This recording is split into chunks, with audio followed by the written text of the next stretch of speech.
Queridos oyentes, bienvenidos a un nuevo programa de la serie Cuentos de un pueblo raro, un programa realizado en Sefarad. Ya sabéis que podéis escribirnos al mail o visitarnos en Facebook. Hoy os vamos a contar un cuento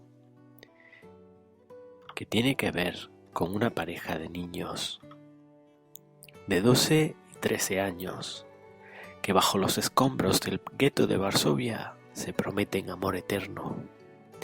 Escondido en las ruinas de un edificio destrozado del gueto de Varsovia, la primera noche de Hanukkah consiguen encender la vela, incluso diciendo su bendición.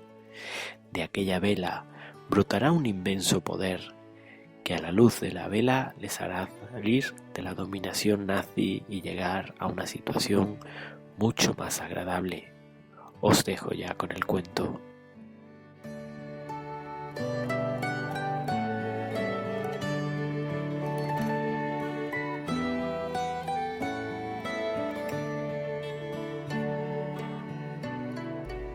El poder de la luz. Durante la Segunda Guerra Mundial, después de que los nazis bombardearan una y otra vez el gueto de Varsovia, un niño y una niña habían buscado cobijo entre las ruinas, David de 14 años y Rebeca de 13. Era invierno y en el exterior el frío era implacable. Durante semanas, Rebeca no había salido del oscuro subterráneo, casi en ruinas, que era su escondrijo, pero David salía de cuando en cuando en busca de alimentos. Los bombardeos habían destruido todas las tiendas y a veces David encontraba pan añejo, latas de conserva o cualquier otra cosa oculta entre los escombros. Abrirse camino entre las ruinas era peligroso. Solían desprenderse ladrillos o trozos de cemento y no resultaba difícil perderse. Pero si ni él ni Rebeca querían morir de hambre, tenían que arriesgarse. Ese día fue uno de los más fríos. Rebeca permanecía sentada en el suelo, envuelta en todas las ropas que tenía. Aún así, no conseguía entrar en calor. David había salido muchas horas antes, y Rebeca intentaba percibir en la oscuridad los sonidos que pudieran indicarle su regreso, consciente de que, si no volvía, ella no podía esperar más que la muerte. Entonces oyó una fuerte respiración y el ruido de un bulto que caía. David había logrado volver a casa. Rebeca no pudo contenerse y sollozó. «David, Rebeca». Se abrazaron y se besaron en la oscuridad. Luego dijo David: «Rebeca, he encontrado un tesoro». «¿Qué clase de tesoro?» «Queso, patatas, setas secas y un paquete de caramelos y... también tengo otra sorpresa para ti». «¿Qué sorpresa?» «Luego». Los dos estaban demasiado hambrientos como para dedicarse a conversar. Comieron las patatas heladas, las setas y parte del queso con voracidad. Cada uno se comió un trozo de caramelo. Entonces Rebeca preguntó: «¿Qué es ahora, de día o de noche?» «Creo que habrá caído la noche», replicó David. Tenía un reloj de pulsera y seguía la cuenta de los días y las noches, y también de los días de la semana y los meses. Poco después, Rebeca volvió a preguntar: «¿Cuál es la sorpresa?» «Rebeca, hoy es el primer día de Hanukkah y he hallado una vela y unas cerillas». «¿Esta noche es Hanukkah?» «Sí, así que voy a bendecir la vela de Hanukkah», dijo David. Encendió una cerilla que iluminó el entorno. Rebeca y David contemplaron su escondrijo, ladrillos, cañerías y el suelo irregular. Encendió la vela. Rebeca pestañeó. Por primera vez, después de semanas enteras, veía realmente a David.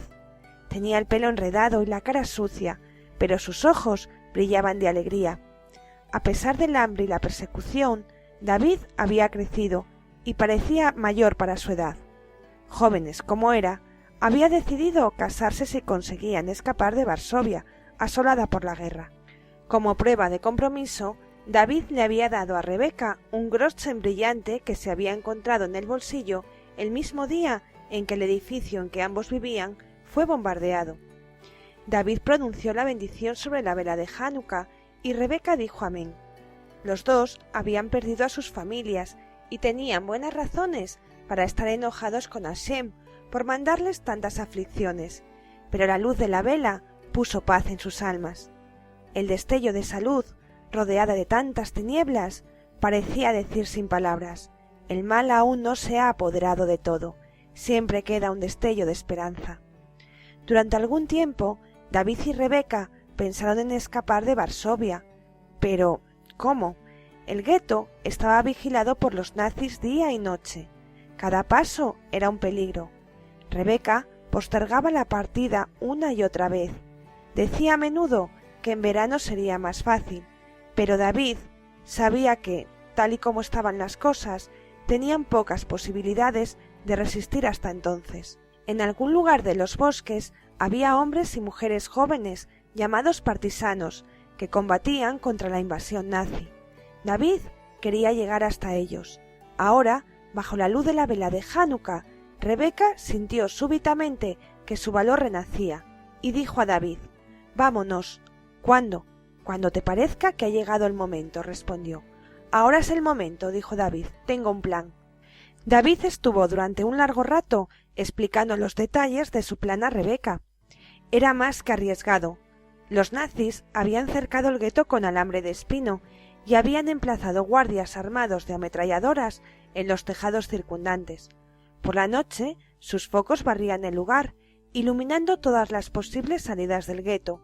Pero en sus vagabundeos entre las ruinas, David había descubierto una abertura que llevaba a una alcantarilla que, en su opinión, podía llevarlos al otro lado.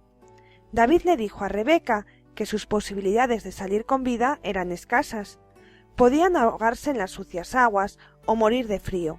Además, las alcantarillas estaban infestadas de ratas hambrientas. Pero Rebeca estaba dispuesta a correr el riesgo. Quedarse en el subterráneo durante el invierno hubiese significado una muerte segura. Cuando la luz de Hanukkah comenzó a parpadear y chisporrotear antes de apagarse, David y Rebeca recogieron sus pocas pertenencias. Ella guardó los restos de comida en un pañuelo y David cogió sus cerillas y un trozo de cañería de plomo como arma. En los momentos de gran peligro, las personas se vuelven inusitadamente valientes. David y Rebeca no tardaron en ponerse en marcha entre las ruinas. Llegaron a pasajes tan estrechos que sólo los podían recorrer a gatas, pero los alimentos que habían comido y la alegría que la luz de Hanukkah había despertado en ellos les dieron el valor para seguir adelante. Poco después, David encontró la entrada a la alcantarilla. Afortunadamente, las aguas estaban congeladas y aparentemente las ratas se habían ido a causa del frío extremo. De cuando en cuando, David y Rebeca se detenían a descansar y a escuchar. Luego continuaban avanzando, lenta y cuidadosamente. Súbitamente detuvieron su marcha. Desde arriba podían oír el paso de un tranvía. Habían llegado al otro lado del gueto. Ahora lo que necesitaban era encontrar la forma para salir de la alcantarilla y abandonar la ciudad con la mayor rapidez posible. Esa noche de Hanukkah, al parecer, ocurrieron muchos milagros. Dado que los nazis temían un ataque aéreo, habían ordenado un apagón total, y a causa del frío excesivo había menos guardias de la Gestapo. David y Rebeca consiguieron salir de la alcantarilla y abandonar la ciudad sin que los detuvieran. Al alba llegaron a un bosque, donde descansaron y comieron unos bocados. Aun cuando los partisanos no estaban muy lejos de Varsovia, David y Rebeca necesitaron toda la semana para llegar hasta ellos. Avanzaban de noche y se ocultaban de día, unas veces en graneros, otras en establos. Algunos campesinos ayudaban clandestinamente a los partisanos y a quienes escapaban de los nazis. De cuando en cuando, David y Rebeca recibían un trozo de pan, unas cuantas patatas, un rábano o cualquier cosa que los campesinos pudieran darles. En un pueblo se encontraron con un partisano judío que había venido en busca de alimentos para su grupo. Pertenecía a la Haganá, una organización que enviaba hombres desde Israel para rescatar a los judíos de los nazis que ocupaban Polonia. Aquel joven llevó a David y Rebeca donde se encontraban los demás partisanos que erraban por el bosque. Ya era el último día de Hanukkah y esa noche los partisanos encendieron las 8 velas. Algunos de ellos jugaban al dreidel en el tronco cortado de un olmo, mientras otros vigilaban. Desde el día en que David y Rebeca se encontraron con los partisanos, su vida pareció sacada de un libro de cuentos. Se reunieron con más y más refugiados que solo tenían un deseo: establecerse en la tierra de Israel. No siempre viajaban en tren o en autobús, caminaban, dormían en establos, en casas consumidas por el fuego, en cualquier lugar donde pudieran ocultarse del enemigo. Para llegar a su destino, tuvieron que atravesar Checoslovaquia, Hungría y Yugoslavia. En algún lugar de la costa de Yugoslavia, en mitad de la noche, un barco pequeño, tripulado por miembros de la Haganá, los aguardaba, y todos los refugiados y sus pocas pertenencias fueron embarcados. Todo se hizo silenciosamente y en el mayor de los secretos, puesto que los nazis ocupaban Yugoslavia. Pero los peligros estaban lejos de haber concluido. Aunque era primavera, el mar estaba agitado y el barco era demasiado pequeño para tan largo viaje. Aviones nazis vigilaban su trayecto y trataban sin éxito de hundirlo bombardeándolo. También temían a los submarinos nazis que acechaban en las profundidades. Los refugiados no podían hacer nada que no fuera rezar a Hashem, y esta vez Hashem debió escuchar sus oraciones, pues consiguieron llegar a tierra sanos y salvos. Los judíos de Israel los recibieron con tanto amor que consiguieron olvidar sus sufrimientos. Eran los primeros refugiados que llegaban a Tierra Santa y se les ofreció toda la ayuda y las comodidades que se pueden brindar. Rebeca y David encontraron parientes en Israel que los recibieron con los brazos abiertos, y aunque habían adelgazado bastante, estaban esencialmente sanos y no tardaron en recuperarse. Tras un periodo de descanso, los enviaron a un colegio especial, donde los extranjeros aprendían hebreo moderno. Tanto David como Rebeca fueron alumnos aplicados. Cuando terminaron el bachillerato, David ingresó en la Escuela de Ingeniería de Haifa, y Rebeca, que destacaba en idiomas y literatura, estudió en Tel Aviv, pero todos los fines de semana se veían. Al cumplir Rebeca los 18 años, se casaron. Encontraron una casa pequeña con jardín en Ramat Gan, un suburbio de Tel Aviv. Todo eso lo sé porque David y Rebeca me contaron su historia una velada de Hanukkah en su casa de Ramat Gan, unos 8 años más tarde.